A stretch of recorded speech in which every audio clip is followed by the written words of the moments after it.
Shalom, salam berkat dari kami untuk pendengar sekalian.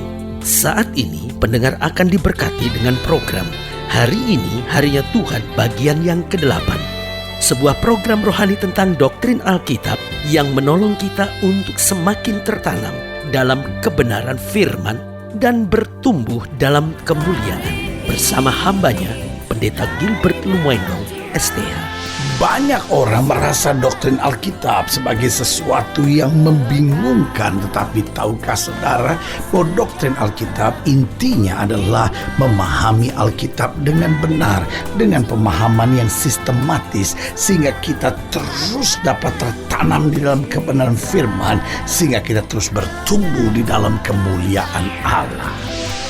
Buka hati saudara sekalian untuk menerima berkat-berkat firman-Nya hari ini. Pakaian seseorang sebetulnya sangatlah menentukan atau menunjukkan hidup seseorang tersebut. Sehingga kalau kita mau kenal seseorang, kita mau tahu seseorang, bahkan kita bisa memperhatikan banyak dalam hidup seseorang waktu kita memperhatikan caranya berpakaian. Mungkin saudara berkata, loh apa maksudnya dengan ini? Saya pelajari yang pertama bahwa pandangan orang terhadap dirinya sebetulnya sangat ditentukan dengan caranya berpakaian. Kalau seorang wanita misalnya, ya kan, pakaiannya terbuka kiri kanan dengan alasan ya modern, kelihatan seksi, jangan heran kalau akhirnya orang juga berpandangan cabul kepada dia. Orang akhirnya juga merendahkan dia, orang juga akhirnya mengadakan pelecehan seksual kepadanya. Kenapa? Karena cara berpakaian yang memancing untuk itu. Saya mengerti saudara akan berkata bahwa ya tapi hargai dong, kan setiap orang kan punya keputusan pribadinya. Lu baik, tetapi sekali lagi saya ulangi, cara saudara berpakaian itu mempengaruhi pandangan orang terhadap diri saudara. Ya kan? Kalau saudara berpakaian seperti orang zaman dulu tahun 38, ya kan, orang juga pandang, aduh ini orang kok kuno banget gitu, ya kan. Tapi sebaliknya saudara pakai pakaian modern, tetapi bukan cuma modernnya, tapi terbuka kiri kanannya itu, akhirnya juga sudah direndahkan orang, ya kan. Begitupun ketika kita pria lalu kayaknya mau menunjukkan lekak-lekuk tubuh, ya kan, saudara yang kasih dalam Tuhan, akhirnya orang juga mandang saudara, aduh ini orang maksudnya apa gitu, ya kan. Sehingga pandangan orang terhadap kita juga akan kelihatan.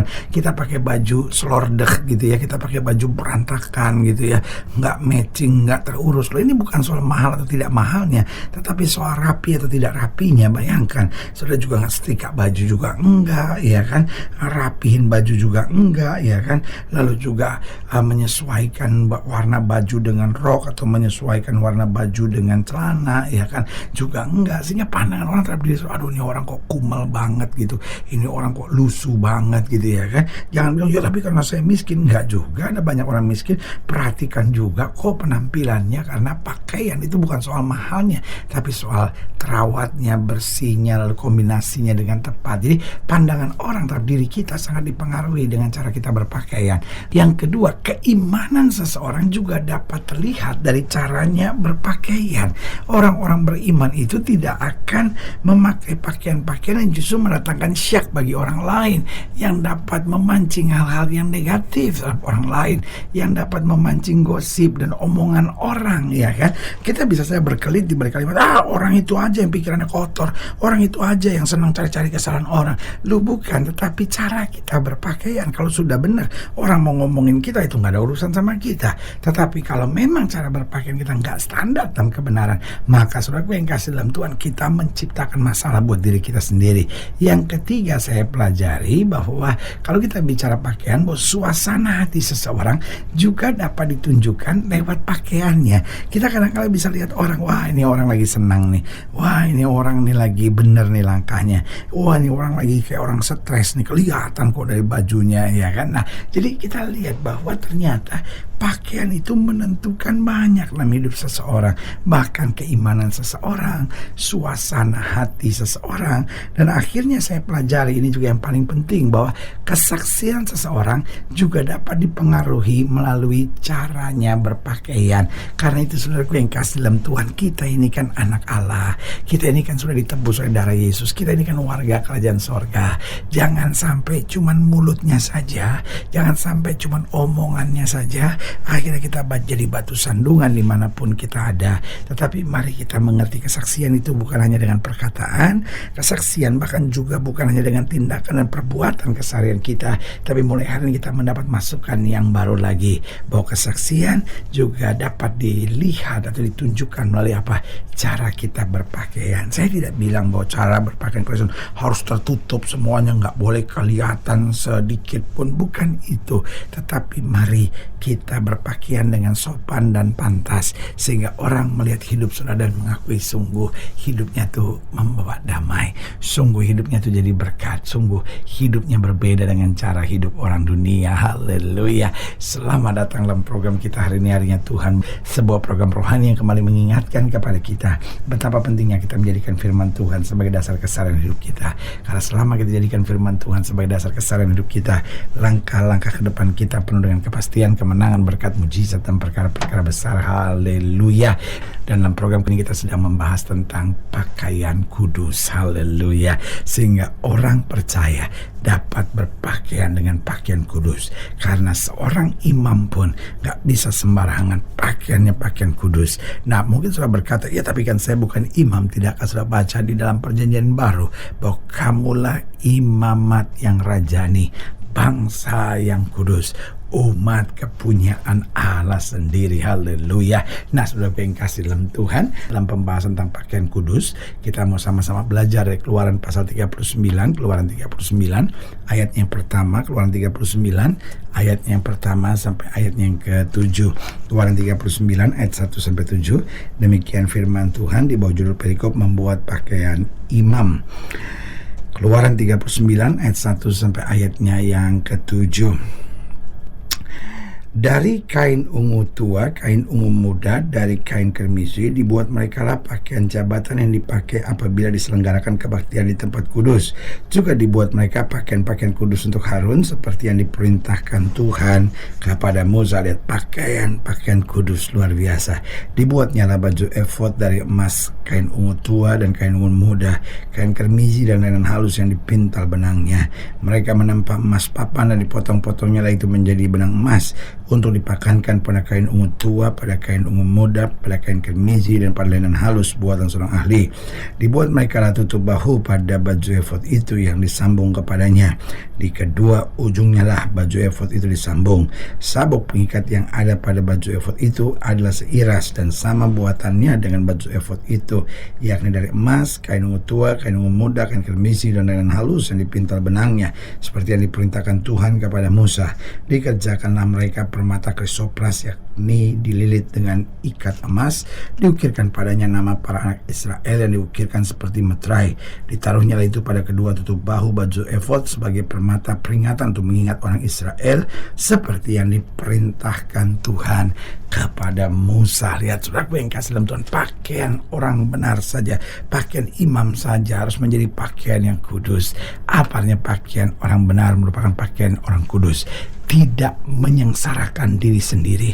Ada orang yang untuk berpakaian saja harus ngutang kiri kanan, saudara. Beli baju lagi, tas lagi, perhiasan lagi.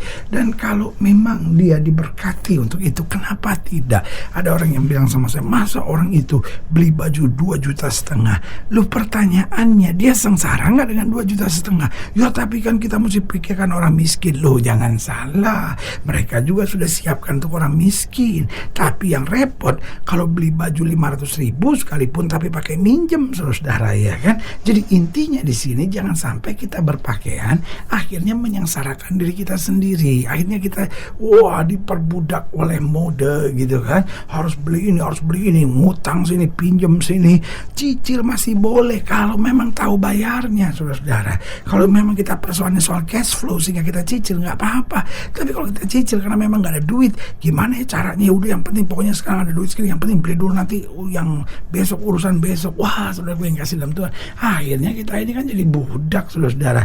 Akhirnya kita sengsara sendiri karena segala pakaian kita. Jadi sebagai hamba Allah, saya mau ingatkan, pakaian orang benar yang pertama tidak menyengsarakan dirinya sendiri.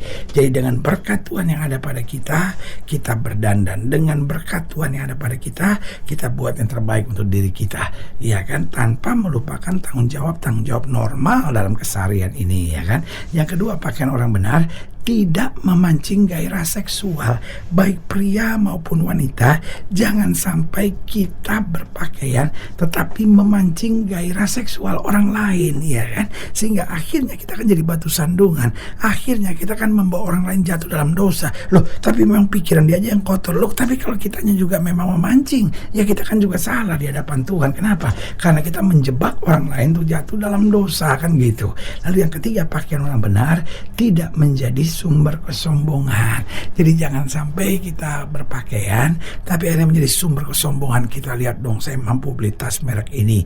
Lihat dong, saya mampu beli sepatu merek ini. Lihat dong, berlian-berlian saya, permata-permata saya. Saudara yang kasih dalam Tuhan, berarti kita berdosa di hadapan Tuhan. Kenapa?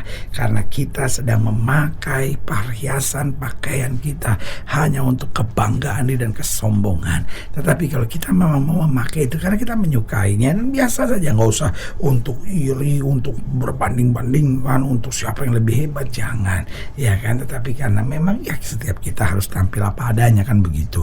Baru yang keempat, pakaian orang benar, jangan sampai kita menjadi budak mode, saudara-saudara, ya kan?